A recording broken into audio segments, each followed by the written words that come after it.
All right, welcome back to Gridiron Icon, the podcast. Hello to my co-host and friend, Mr. Preston Denard. How are we? My friend, I'm good. I'm excited. It's football time. Oof. It's culminating to the Super Bowl playoffs. We've had college football, all these different things happen. Now we're coming down to the big boys, finishing it up, and I just love it. So, that just gets the old blood flowing. So sometimes we go down in the old basement and we Oh, start pulling up some old stuff no that way. and you know what this is? This was my contracted Adidas What? attire back in the day of Super Bowl 14. I thought So you'd we're enjoy talking that. 1979 for those not watching 79, on our 80. Yeah, baby. Oh, Look at that. if Look at if you're that. tuning in on our YouTube channel, number 88 is showing just an unbelievable 1970s jumper Yeah. gear Good jumper from Super gear. Bowl 14. Was that baby blue? What is Baby that? blue. Yeah, I guess baby blue. That's got to be a massive collector's item. Oh, all this stuff is. So One day and, we'll and have to so walk through so the it. players Super Bowl 14 against Pittsburgh Steelers, you guys all got that Adidas jumper suit when you walked in. Well, it just depends on who had what contracts. Because I had Converse Ah, too, and I had Converse shoes, and my shoes are wow. sitting over there in the case. My Super Bowl shoes and helmet there, and Very nice. socks and practice shirts over there. The old tape cutters. Man, this is a special place. If anybody were to come to Albuquerque and visit the old guy, you'd have a nice tour for $25. My, only 25. I mean, that's great. Oh, great. Rams fans now are lining up. Give me his Go. address. Okay. Yeah. Oh, we're going to the balloon fiesta. Okay.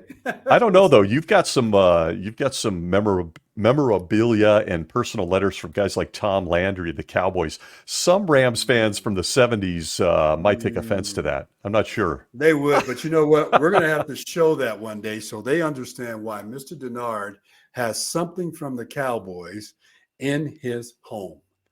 It's a Super cool. wonderful, wonderful story. We'll tell it one day.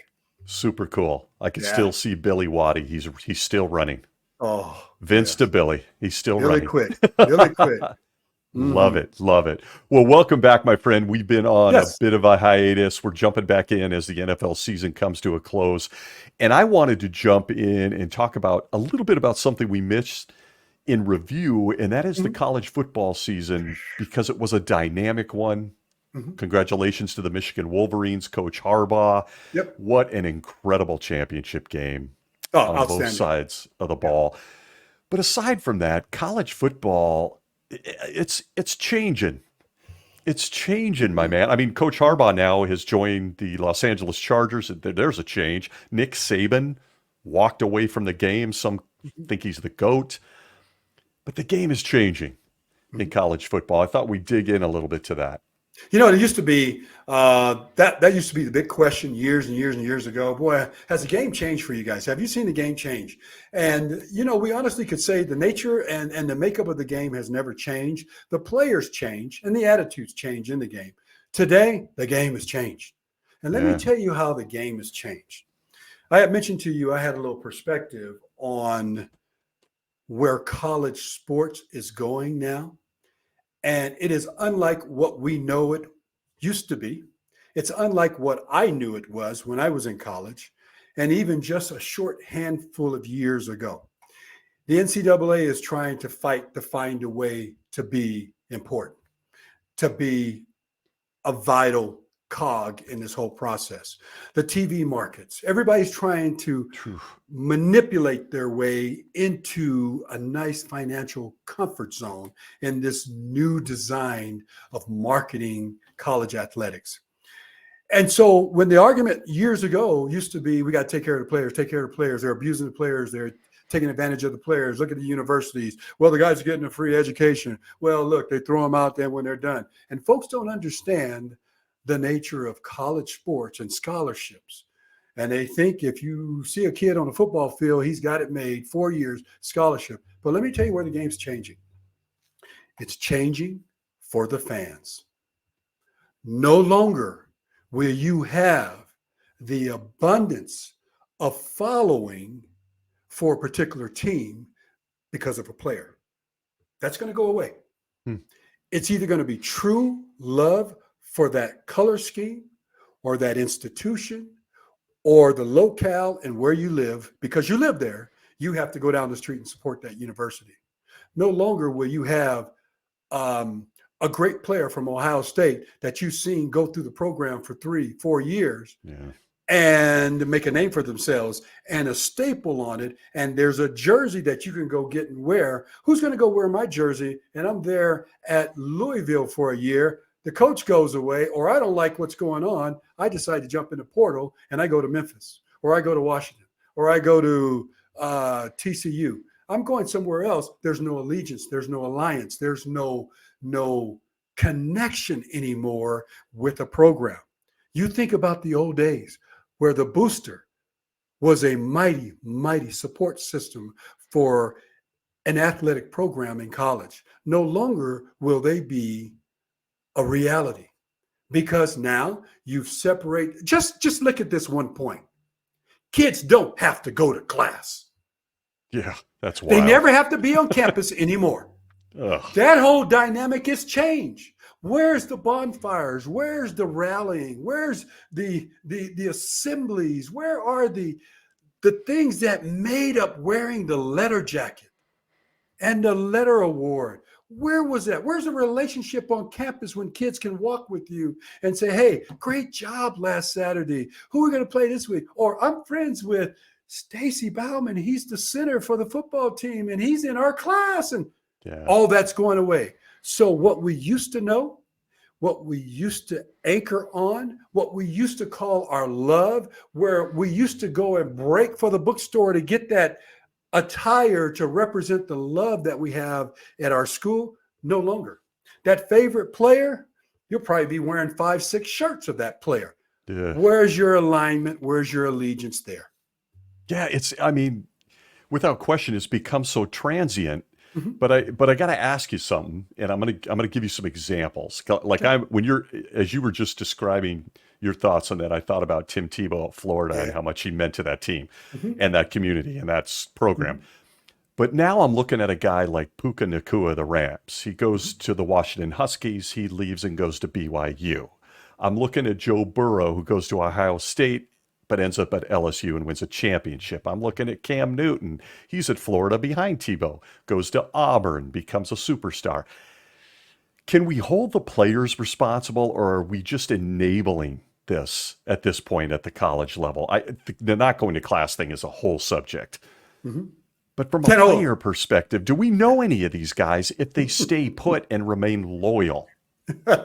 You know them, but let me tell you, what you just asked, it's not on the players.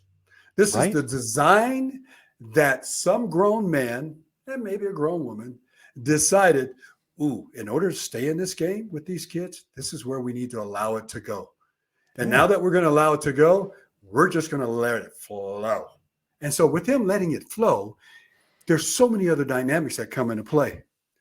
What now happens to the camaraderie or the unit of a team? When Stacy Bauman is our NIL guy and he's making zillions of dollars, but the kid that busts his butt doing the extra, doing exactly what you're doing, who has to go to class as well, who is probably paying his own way to be a part of that program and cannot benefit from the opportunities that you have. Now, do we now look at going to a program because I can make more money there? Where is it going? It's just going out of this mindset that we can't even comprehend that's going to be happening 5 years down the road. I'm honestly going to tell you this, and I'm going to reveal it for the first time. I have 5 boys. I'm so glad I don't have another one getting ready to play ball. Okay. Going to college to try to play ball. It's the most ridiculous makeup of, communities no longer will have community influence on their college teams. They just won't. You can't form the relationships that used to be wonderful relationships. What about the the tailgate parties where the players would come through and the fans would remember them. And they always sing number 83, always walk through there going to the stadium. Number 83, go get them, baby. We're with you. I'm glad you've been here 3 years. Come on after the game. We're going to feed. You don't have that anymore. And so that dynamic, which is very, very important, is going to, here's the point I want to make. It's going to separate themselves, the player and the fans, and everything in between are the intangibles that connect them.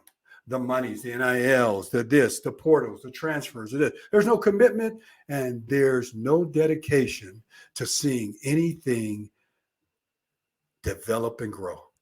Yeah, I mean, it's mirroring the professional world, and I think that's a great point. That's why Saban. I think Saban just had enough. Oh, he's done. He's done everything, but he's looking at this dynamic, going, "What?" And but let me ask you this to drill down on that as an example. You, as someone who is a star in New Mexico and went to New Mexico, you guys get some stud kid out of Arizona or New Mexico who comes in and he plays for a year and he lights it up. Yep. How confident are you that he's even going to be there next season? Not anymore. Not anymore. It's a totally different story than when I came in. 1974, freshman, NCAA allow you to play on the freshman. All of a sudden you get an opportunity. You make all conference. You're a star your freshman year. Yeah. I was there for 3 more years. 3 more years. Didn't know anything about moving, going on anywhere else. Of course, the influences weren't there either. The television rights, the NILs, all of this, portal, none of that was there. All we knew was, we got a scholarship. And back then, our scholarship we thought was a 4-year ride. Today we find out it's just how he feels today. Yeah. You know, if coach says, hey, I need you to gain 10 pounds. If you don't gain 10 pounds, your scholarship's gone. Check it out, people. It's a reality. Yeah. And it's really, like, again, using New Mexico as an example, you get this stud in there and he's tearing it up. I mean, halfway through the season, you're thinking he's probably going to Ohio State next year. I mean, there's no way that you can build a program around that. And what else you got to do? You got to build a financial platform to be able to negotiate with a kid to just go play 4 downs for you. Yeah. And is that really any different? I'm going to use the NBA as an example. The NBA is difficult for me to watch. I'm going to admit that now. Not like it was in the, that's actually sounds like hypocrisy in the 80s when my Lakers were running roughshod. But still, going into an NBA season, there might be 4 teams that can get to the championship. That's become college football. That is. Would we know Michael Penix if he stayed in Indiana? Probably not. Just because you like the last name, the way it's spelled, you'd probably go, that's pretty cool. Oh, by the way, the kid can throw the ball. So what does that do, Preston? Let me ask you this. What does that do for someone like you, ex-athlete, grew in the program, still an alumni? You might get leaned into to recruit at some point or have. How do you even do that at this point? Well, I don't have to. I don't have that at university. They don't reach out. But I'm probably one of the only few guys that are here. Still there. Yeah. Alumni that moved back here to help get involved in the community. It's all individualistic. It's all based on their makeup locally and what drives that university. Some schools will still be driven by local money and boosters and financial assistance through the marketing arm, financial arm of the booster clubs and all that. And then others are really depending on how to get these players coming through here with this NIL money and all of that. Because, kids are now going to be sitting down at the end of the school year. Instead of you talking to them about their scholarship, they're going to be talking to you about, hey, how much more money they can make if they stay. So that's not the ideal scenario for me as a coach. And I've coached at the college level. I don't want to have to deal with that. That's not something. I want to go and develop the best athlete I possibly can. And if I have to spend an hour out of that time to talk to them about money and how much you can get, and that doesn't do anything for me, because you and I are looking to preserve our career, to grow and develop it, and maybe move on to the next level if we're at college and desire to coach in pro or to go to another program. The whole thing is just becoming very uncomfortable, I'll say. in maneuvering through all this. Is it a great attraction still? Yes. Oh, Money, yeah. TV rights, contracts, they can always dress this up to make it a very attractive venue to go and be a part of. They can build it up for the week. It's a national championship. It's all this. And those games will continue to be what they've always been to us. But when we're personally involved in the journey of a program, that's when it becomes challenging. Very interesting feedback on this, because you really are. It's another one of those clash of the old school people who've done it versus this new dynamic. How do you think something like this, because we've already kind of seen it, how does it impact a guy like Deion Sanders at Colorado? Is it favorable to him? Again, some of these schools can't even get involved in NIL deals, I would imagine. I don't know that. I'm not educated, but you're talking about an SEC school or a Big Ten school. Okay, yeah, they got money. How does it impact a guy like Deion? Is he recruiting on old school? Because he's old school. Nah, he's also don't forget, Deion is a man of today.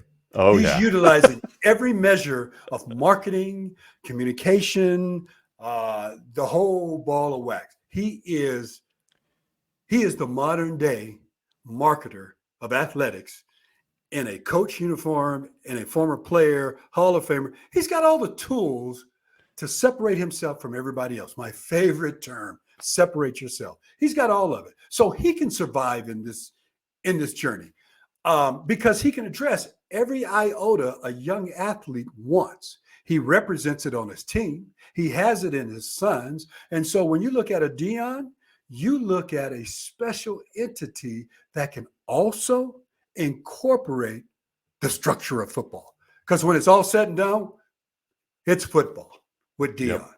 And if it ain't football with Deion, all that other fluff, it can go away with him. But other folks don't know how to control it. He can. You know why? He's an entity of that market. Yeah. He's marketable too. And so he knows how to run it. He knows how to control it. He knows how to manage his players. And so he's a great tool, even though a lot of people may look at Deion and go, oh, I wouldn't want to have all that. I wouldn't want to be a part of that. I wouldn't, that's hip hop, bop, bop, bop. But he's great for these kids today. Yep. I would never say that before, but with Deion, I don't have to like the way he runs his program or does what he does or his offense or the scheme he does. I don't have to like any of that, but he is doing what these kids need to have done today because that's the market of athletics today. He's such an anomaly. Yeah. To your point, he's always been a master marketer since he was at Florida State. Yep. And now he's coaching. He knows how to leverage that dynamic, but he's also a guy, you got to win. Got to win. Yeah, and he's playing old school X's and O stuff. And I think to your point, one of the most fascinating things to watch was in college football national championship game. You've got Harbaugh versus, his name escapes me, folks, the coach of University of Washington. Oh, yeah. 2 days after the game, he takes over for old school Nick Saban in Alabama. Kalen DeBoer, yeah. Kalen, thank you. Yep. It was escaping me. That's not an accident. No, it's not an accident. Not at all. None of this is an accident, actually. Yeah. None of it is an accident. You have to understand this. What everybody that's watching you and I right now today only know what they're watching of you and I today. But there are others that are behind this scene that are already negotiating moves and already behind the scenes that we didn't know about. Case in point, we talked about it in the last show. These things don't happen with Harbaugh just because, okay, he won a championship. I think we want to go after and get him. No, it's the same reason why Belichick can't get into Atlanta. Yeah. It's two different dynamics, but that's the reason. Nailed it. Nailed it. I mean, it's a fascinating example. What a bizarre and not a coincidence, ladies and gentlemen, that Belichick and Saban hang it up within a few hours of each other. Both of them. It's classic. Used to be on the same coaching staff, best friends, both in their 60s, 70s. Not an accident. College football's going the same way. We see it with Lincoln Riley. We see it with DeBoer out in Alabama. Who in their right mind ever thought that Nick Saban would be replaced by a younger guy? There's a reason. Yeah, Hmm. Yeah. it's incredible. In your mind, do you think that these younger coaches, even Dion, because Dion's middle age, what is he, 40s, 50s? Yeah, I think Uh, so. Yeah. 50s. yeah, do you think that they can just deal with not only the cultural aspects of today's athlete, but this NIL money stuff? Do you think they just deal with it better? Oh, I'm sure. Let's just look at this one case in point. I'm sure he listens to rap. I hate that Yeah, mess. of course. I mean, I don't have time for it. No, Okay. I'm a jazz R&B guy. I get it. Yeah, me too. And if I want to talk fast, I'll just start speaking quicker. But I mean, I got a message to tell. I can talk to you. No, it's different. You do have to be able to. Now, can I relate to young kids today? Yes. But in some dynamics of their world, I can't. Maybe Yeah, a Dion can. And I'm good about that. But the nature of the game and how you change the game is what I don't appreciate. How you abuse it, how you yeah, change it structurally to make it look like something else. This is not a party. I mean, we went out there and made a living doing this. We went out there and competed with guys who also probably lost their lives because of going through the game and some of the injuries they I mean, it changes the dynamics of your life. But you know what athletics really does for athletes? It should have continued to do this, but back in the day, it built bonds, it built bridges, it brought people together that would have never come together outside of the game of sports. I would have never known someone on the East Coast who ended up playing in the National Football League, who I ended up competing against in the game, and we end up having a relationship afterwards because we can go to golf tournaments and play or celebrity events. We can recognize each other. We can respect each other. My point today and how I'm disconnected, I couldn't play the game the way they play it today because they hate each other. yeah, We didn't hate anybody. Oh, it looked yeah, like we did, right? yeah. Because we went Oh, out, yeah. we went out and ball, but we didn't hate each other. Knock you down, pick you up. Let's go at it again. Today, they want to talk about each other's mamas. They want to I talk about, I know. mean, Ugh, their marriages. it's a It's dirty like, game. All I want to do is in between the play, turn the volume down. And at halftime, go get something to eat, come back, get ready for the second half. I don't want all that other fluff because it doesn't make any sense to me as a former player because I don't know the game like that. yeah, and I think that's where we're starting to see a shift in college football, Mhm. which is a real shame. All the pageantry. Like I too, I Mhm. mute the TV or I head to the boys' room or something at halftime, whatever the case may be. You just don't, and we never used to do that.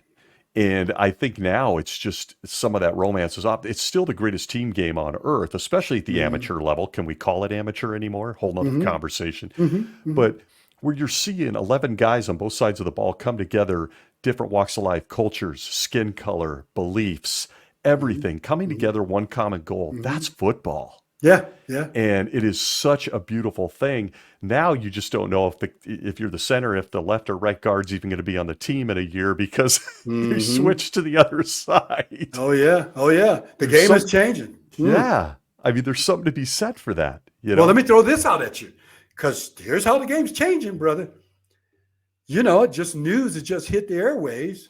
I guess the state of California is trying to get rid of Oh, youth football. saw that. Now, you know what? That's a good conversation. I see you shaking your head, friend. You haven't talked to me yet. Uh-oh. Do we We got disagree? we got Oh to have a my. conversation. No, I got a Stay perspective for tuned. that. Stay tuned for Okay. that. When you're ready for that conversation, I'm going to throw it out to you because it's going to affect the state of football as we know it. Oh yeah. But I'm going to tell you why it's going to be a better scenario. Oh my. Stay Stay tuned. tuned. Teaser. Stay tuned. Teaser, ladies and gentlemen. I Stay got tuned. teased. We got to unpack that in a future episode. I want to because I love me some Yeah. youth football. Friday Oh, Night Lights. yeah. Friday Night Lights. I mean, come on. And Yeah. it starts at Pop Warner. Yeah. I did see that. I believe I could be wrong on this. Last time I read that story, because I was frustrated by it. Mhm. I think they shot it down. I don't know. They may have. They may I have. think they did, but that is a conversation Yeah. They should worth have. having Should from have. an ex-player. Like, Mhm. you know, Mhm. all your boys played football, the ones that wanted Yeah. to, Yeah. right? Yeah. All So, except for one. yeah, did and yeah, he probably didn't want to. So totally No, he didn't. understandable. Yeah. He's the best. He's the best athlete. I told him the other day. I Oh, said, dude, you just passed up $43.4 million. I said, that's what you would be worth by the time you came out of school with the skills you have. oof. I just want Oof. to go. I want to go snowboarding. Okay. Yeah. I have a nephew like this. They were yanking him out at halftime. He'd scored 4 touchdowns Yeah. by the second quarter, and then they had to sit him because there was some rule with the kids' Rule. football. Yeah. And then he was like, "Yeah, I don't really like football." Yeah.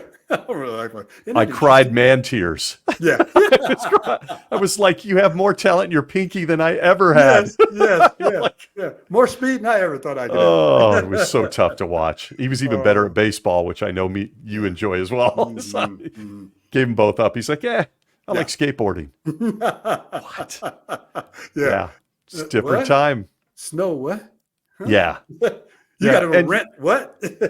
And good for them. It just shows that old guys like us can still keep learning from our kids. Like, okay, I want to support their love, not my love. Mm-hmm. Yeah, very interesting. My friend, it's so good to see you. Thank you. There's a lot to unpack about the college football season and the dynamics that we're going to do over the next year leading up to August, September when it returns. A huge congratulations to the Michigan Wolverines. Yes. What a game. Oh, outstanding game. Outstanding game. And you know what? Washington deserved to be there. Oh, they're so good. I said that before. And, I really was hoping that they could win that thing. But it came out the way that it should have because Michigan was a stronger team. Yeah. And you know what? The state of college football is still strong. There are some dynamics about it that aren't that attractive. But we're all going to tune in on next August. We're all going to watch the football season. We're all going to roll into basketball and volleyball and all that. College sports is just wonderful. And it's great if our kids can be energized and excited about it. If we could just take away all the ugliness that comes about it, recruiting and all of that other stuff, the portal, we could talk about all that stuff. I just don't think it's a good deal for college athletics, but they're finding a way for it to sustain itself. Yep. And it's these kind of conversations that keeps the pageantry, the romance alive in what is or was, I guess I have to say that, an amateur version of our sport. And I agree. Huskies, I was bummed that they lost their coach 2 days later for that program. Man, are they chock full of talent. This NFL draft's going to see a lot of Huskies. Yeah. And that's, and my parting point is this. That's the difficulty I have. Yeah. You just had a great campaign. You just had some young players realize the beauty of success, or some young guys that are coming back that have been in a championship game and now are so motivated and desired to make the best of themselves to see if they can get back there, maybe.